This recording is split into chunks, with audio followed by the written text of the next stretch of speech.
La la la la la. La la la la la la la la. La la la. Ay, na-click. No? Na-click ko. Oh. No? Wow. No? Wow, kaway-kaway po sa mga kaway-kaway sa mga waiting dyan. Ayan. So, alam ko marami nag-aantay nito. No? Pasensya lang ang kailangan natin. No?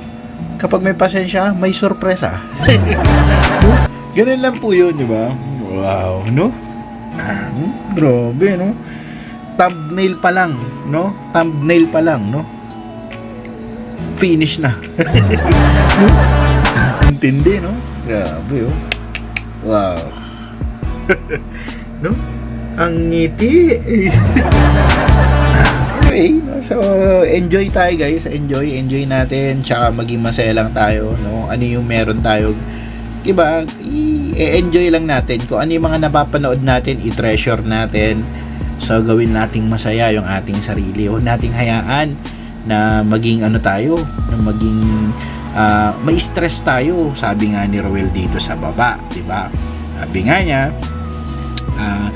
wag na lang panoorin. Wag na lang pong panoorin para hindi po ma-stress. Ganun lang po kasimple. Salamat, di ba? Ganun lang po yun kasimple. Wala naman masama doon sa sinabi ni Carwell. Tama naman yung sinabi niya. Ayaw naman niyang ipilit na panoorin mo siya, natin siya, no? Kung hindi naman tayo mag-e-enjoy. Kasi at the end, di ba, nasa atin pa rin naman yung decision, di ba? Pero, no, ang decision ko, manonood ako, ha? No? Iba din. Okay, let's go.